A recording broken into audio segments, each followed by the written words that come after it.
Aquí la palabra agia significa eso, santuario, porque también ahora 15 días se vino la pregunta sobre Hebreos 9:12. ¿Recuerdan Hebreos 9:12? La mayoría de las Biblias traducen Cristo ha entrado en el Santísimo.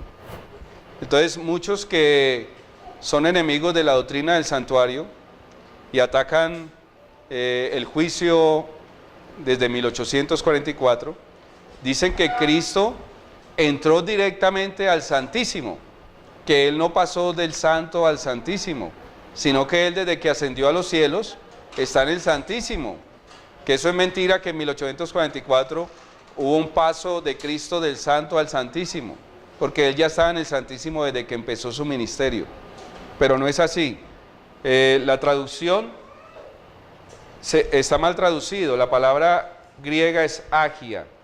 Cuando la Biblia va a hablar del Santísimo, aparece así, agia, agión, en griego, ¿ya? Agia, agión, que es doblemente santo, ¿ya? Santísimo. Cuando es una sola vez, la palabra es el santo o el santuario. Se puede traducir. Entonces Cristo no entró directamente al Santísimo. Cristo ha entrado en el santuario ya no para ofrecer la sangre de chivos y becerros, sino su propia sangre. Ha entrado una sola vez y para siempre, y ha obtenido para nosotros la liberación eterna. Cristo entró al lugar santo, ¿cierto? Y estuvo en ese lugar ¿por cuánto tiempo?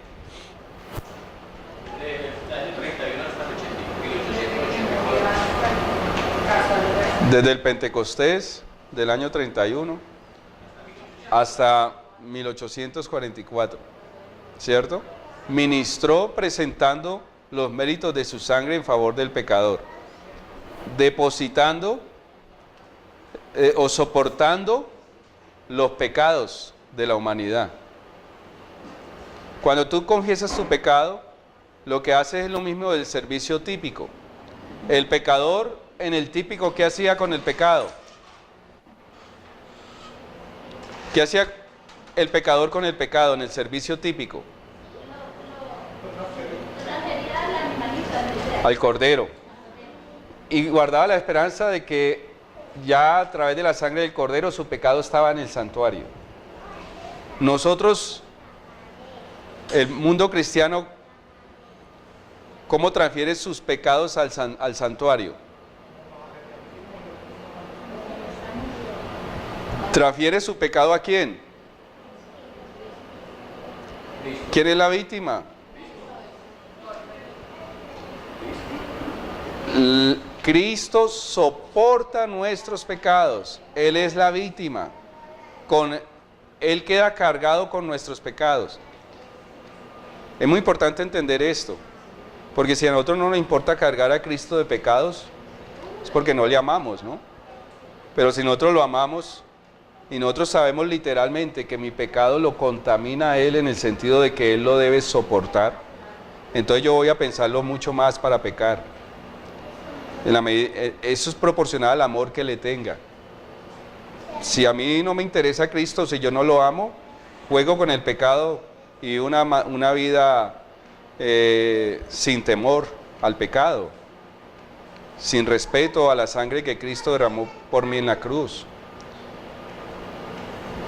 Literalmente mi pecado, cuando es confesado, es puesto sobre Él. Así no esté en la cruz, así Cristo no esté muriendo en la cruz, Él está soportando mis pecados confesados. ¿Me están comprendiendo? Así como en el típico el cordero soportaba el pecado, también Cristo soporta el pecado. Es cargado con Él. Él es el pasaje para el santuario.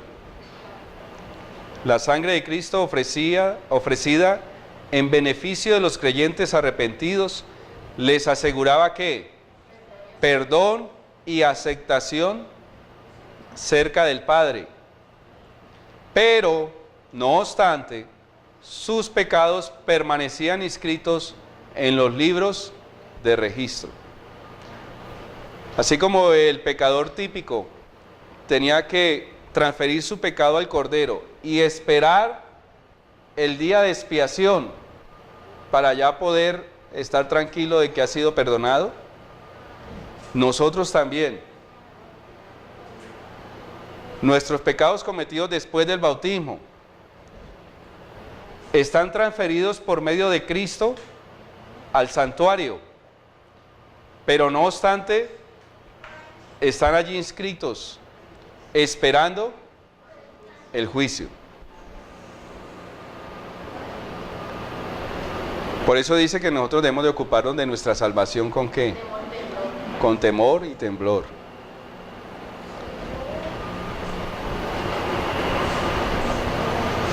La transferencia antitipo.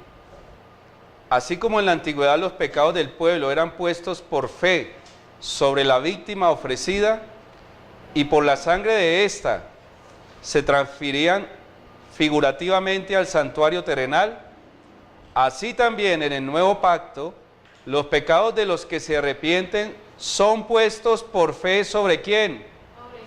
Sobre Cristo y transferidos de hecho al santuario celestial. Conflicto de los siglos, página 474. Por eso hay que estudiar, hay que investigar, hay que indagar, porque cuando alguien nos dice algo y nosotros por primera vez lo oímos, no lo habíamos escuchado antes o lo creíamos de otra manera, antes de objetar, ¿cierto? Hay que investigar. Y ahí sí decirle, hermano, usted está equivocado porque usted está enseñando mal. Usted está enseñando lo que no es. Hay que primero ir a la fuente.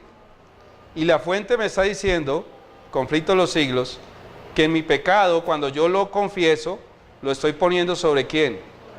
Sobre Cristo. Así Él haya muerto hace casi 2000 años en la cruz, yo lo cargo a Él de pecados. Él es la transferencia, antitipo. Y la expiación antitipo, ¿cómo funciona?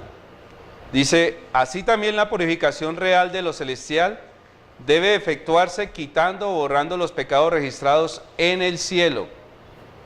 ¿Dónde están mis pecados? En el cielo, confesados. Los pecados confesados. Yo debo preocuparme por introducir mis pecados al santuario, allá donde tengo esperanza de salvación. Si no los confieso, no hay esperanza de salvación, no tengo abogado. Mis pecados deben de estar allá. Por eso cada que peco, no debiera pecar, pero cada que peco, debo inmediatamente correr a confesar ese pecado para que esté dentro del santuario, porque allá es donde hay la esperanza del perdón. Dice, pero antes de que esto pueda cumplirse, deben examinarse en los registros para determinar quiénes son los que, por su arrepentimiento del pecado y su fe en Cristo, tienen derecho a los beneficios de la expiación cumplida por Él. O sea que nuestras vidas están en un proceso de stand-by, podríamos decir, de espera. Ese pecador dice estar arrepentido y confiesa su pecado. ¿Está bien? Anotémosle ahí el perdón.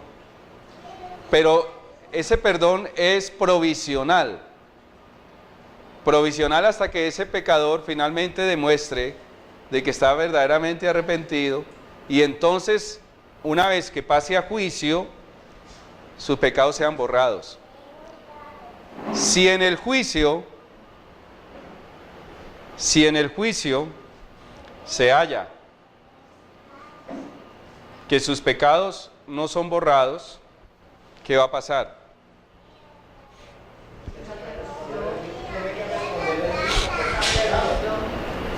Tendrá que responder el mismo. No traje el versículo ahí en la presentación, voy a mostrarles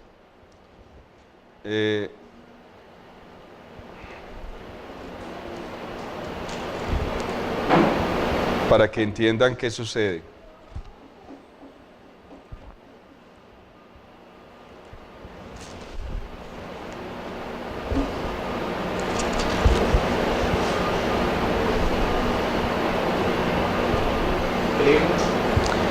El libro de Ezequiel.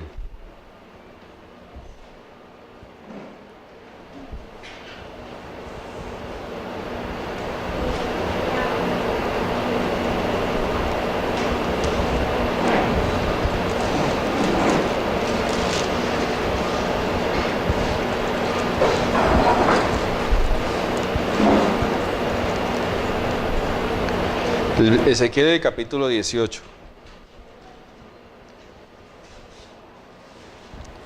Dice, versículo 24.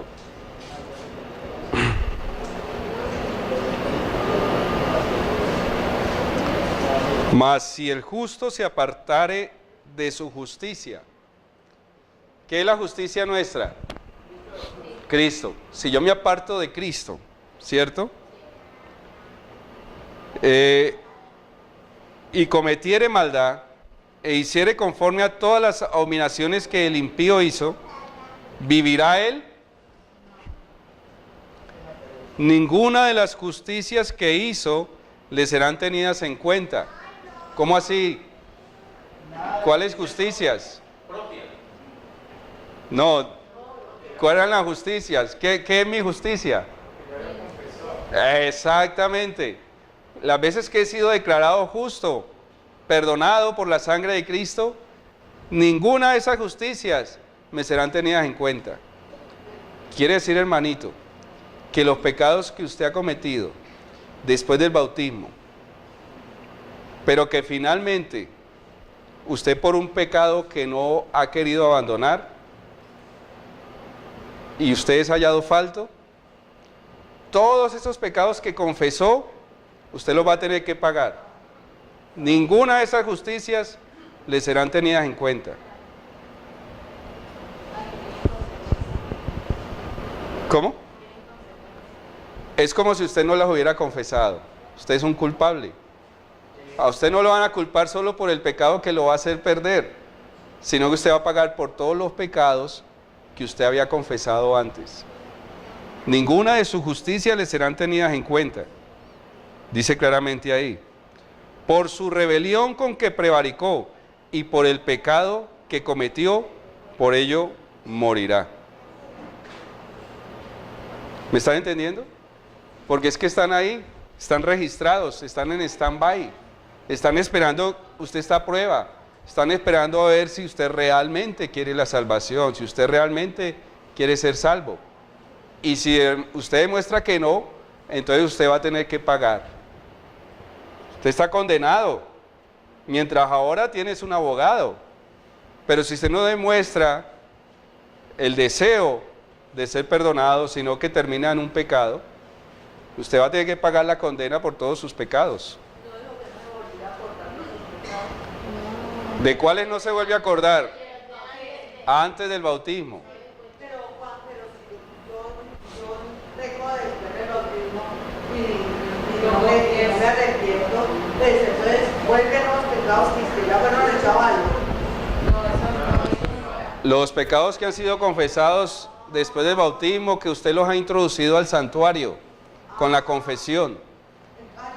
Si usted termina perdido, va a tener que pagar por todos esos pecados que están registrados en el libro.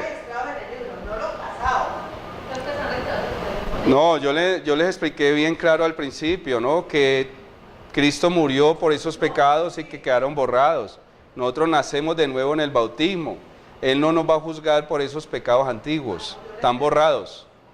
Nos juzga es por los pecados después del bautismo. Que no nos tiene en cuenta que la justicia es lo que cometió después de ser bautizado. no tiene en cuenta sus confesiones hechas después del bautismo.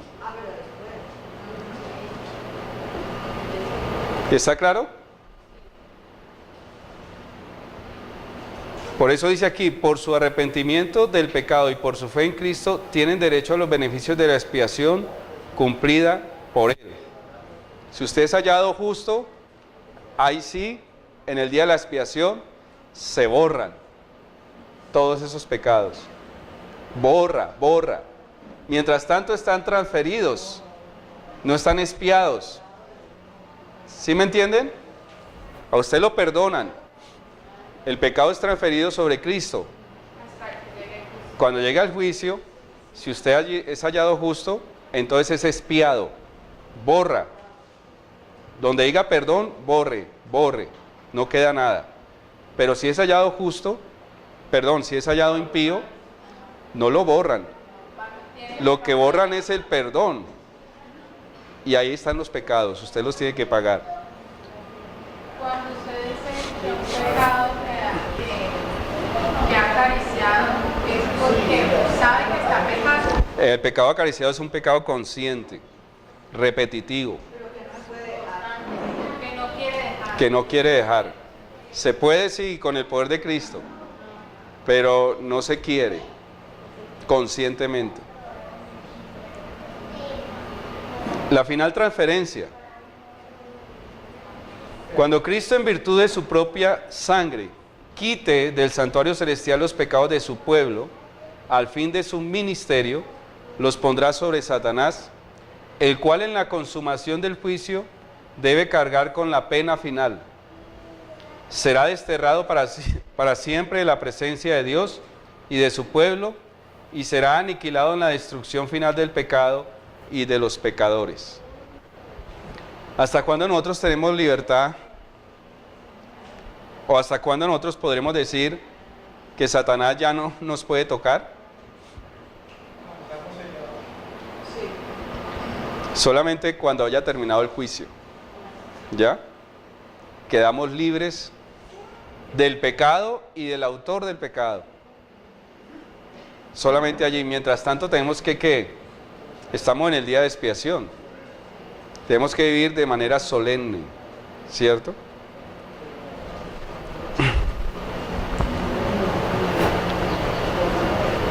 Mateo 26:28 dice: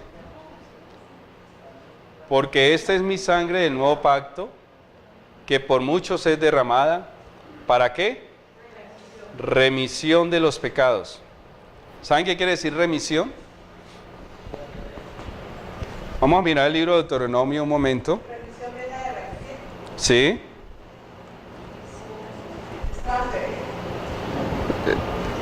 No es transferir. Deuteronomio 15, versículo 1 al 2. ¿De dónde viene? ¿De dónde viene? Anular. Sí, anular. Mire,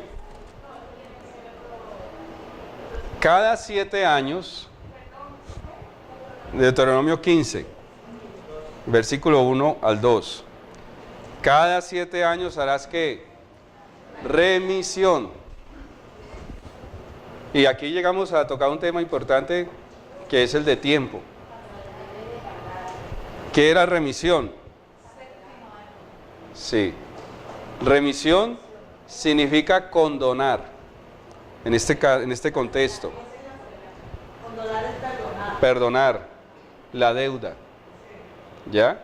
A usted le deben, tiene 7 deudores, 10 deudores. Si llegó el año 7º y esos deudores no le han pagado, esas deudas quedan borradas, no le deben nada. Cada 7 años era así en el sistema judío. ¿Por qué cada 7 años? ¿Por qué no cada 5, cada 6? ¿Por capricho? Por lo que hemos estudiado. El 7º, ¿qué es? El 7º milenio. Después de los 6 milenios, el 7º milenio, que es el milenio de ¿qué? De la liberación, de la redención, de la venida de Cristo. En el 7º milenio, antes de que empiece el 7º milenio, se desarrollará el juicio investigador y nuestros pecados serán remitidos. Por eso Jesús dice: porque esta es mi sangre del nuevo pacto, que por mucho es derramada para remisión de los pecados, para anulación, extirpación, ¿cierto?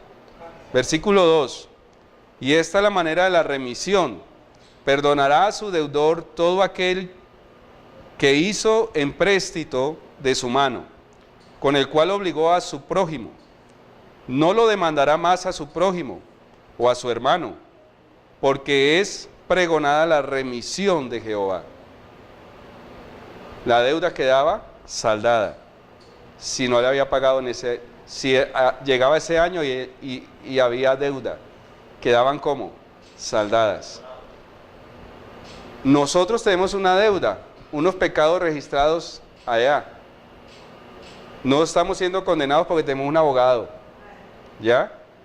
Cuando llegue el 7º año espiritual, el juicio, entonces esa deuda será remitida, condonada. El capítulo 31 de Deuteronomio, el versículo 10. Deuteronomio 31, 10.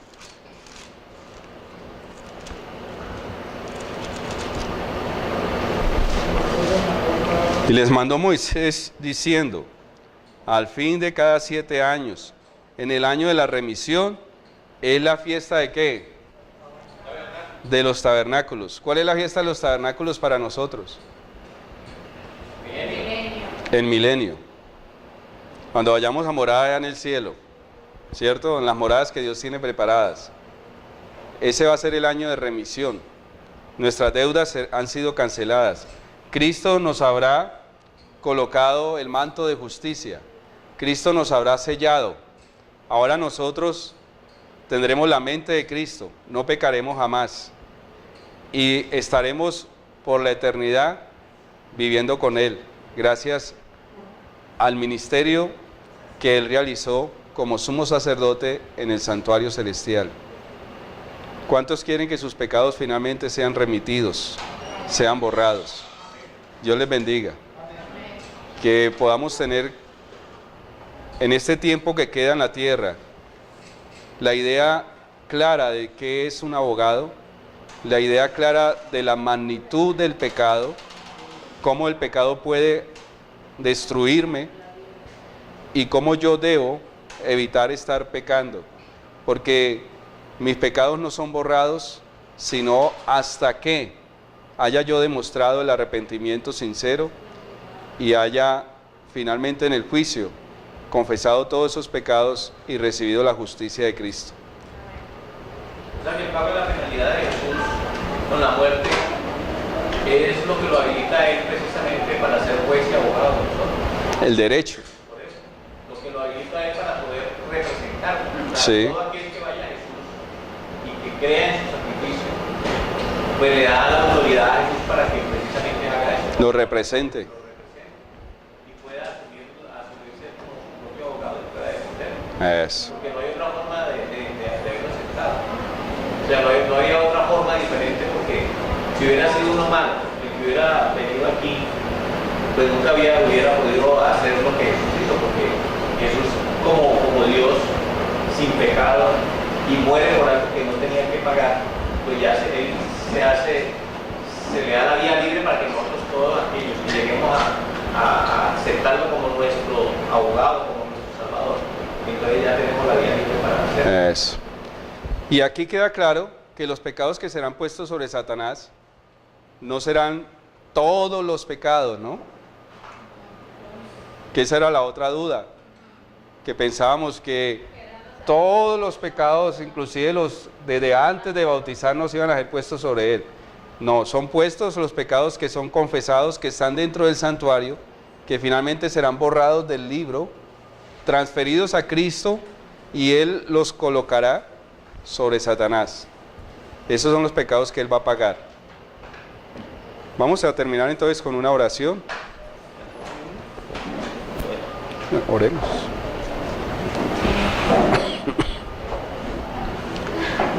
Oremos.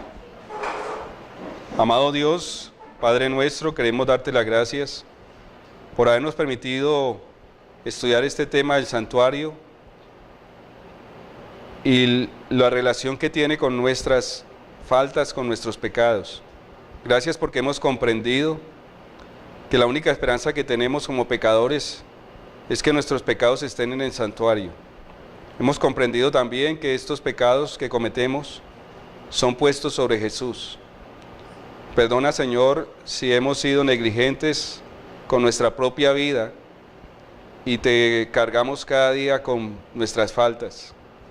Ayúdanos a ser mejores, que cuando llegue el día del juicio nosotros podamos haber alcanzado un nivel espiritual donde ya no tengamos que cargarte más de pecado. Síguenos representando por tu sangre preciosa en el cielo, Padre. Perdona nuestras ofensas y permite, Padre, que finalmente nosotros podamos, los aquí presentes y los que nos sigan a través del internet, formar parte del pueblo que en el juicio es hallado justo y pueda disfrutar entonces de lo que tú tienes preparado para todos nosotros. Ayúdanos, Señor, en el resto de este día, síguenos protegiendo y síguenos guiando. En el nombre de Jesús, amén. Dios les bendiga, hermanos.